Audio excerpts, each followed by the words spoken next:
C'est un document exceptionnel que nous vous proposons à présent. La ville de Ciudad Juárez, à la frontière entre le Mexique et les États-Unis, compte chaque mois ses morts par centaines.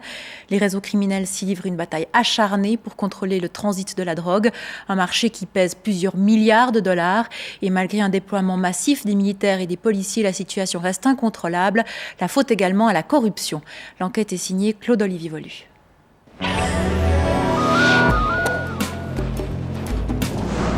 La nuit vient de tomber sur les bidonvilles de Ciudad Juárez.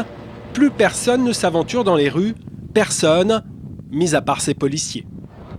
Nous sommes dans une ville en guerre, avec pour protagonistes les forces de l'ordre face aux narcotrafiquants qui s'entre-déchirent. Devant ma caméra, les maisons sont fouillées, des suspects arrêtés.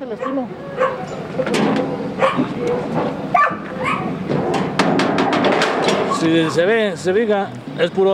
sommes dans les quartiers périphériques de la ville.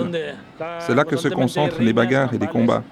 C'est pour ça que nous sommes là, pour éviter que les gens se battent avec des couteaux ou des armes à feu. Le zèle que ces policiers veulent montrer en ma présence n'y change rien. Les statistiques sont implacables. Dans 98% des cas, les crimes de Juárez ne sont jamais élucidés. Por donde sales a los bomberos, o sea, pasando las vías a la mano izquierda, por la misma municipio libre, ¿no? Nous sommes dans le centre-ville le lendemain. Un journaliste local m'accompagne sur les lieux d'un meurtre. Ici, c'est un commerçant qui vient d'être tué, mais il est difficile d'en savoir plus. Qu'est-ce qui s'est passé? Qu'est-ce qui s'est passé?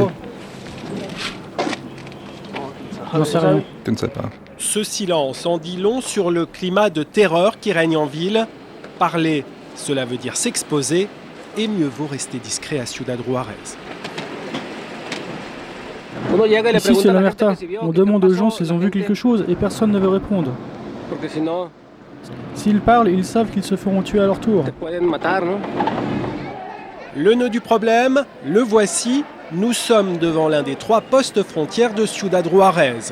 C'est par ici que transite une grande partie de la cocaïne et de la marijuana consommée aux États-Unis, avec la complicité des fonctionnaires locaux.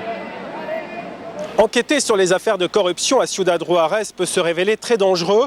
Il y a quelques jours, un journaliste mexicain qui travaillait sur ce genre d'affaires a été assassiné près d'ici. Pour ma part, j'ai tenté de nouer des contacts avec des personnalités susceptibles de me répondre à ce genre de questions. Et rares, très rares, sont celles qui ont accepté de me répondre. Tony Payan fait figure d'exception. Au péril de sa vie, ce professeur texan traverse la frontière une fois par semaine pour venir enseigner à l'université de Ciudad Juárez.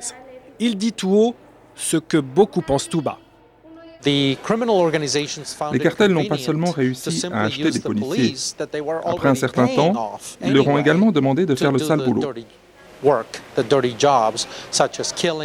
C'est-à-dire kidnapper, tuer et se débarrasser des corps des victimes. La police était déjà tellement infiltrée qu'elle n'a rien pu faire contre ça.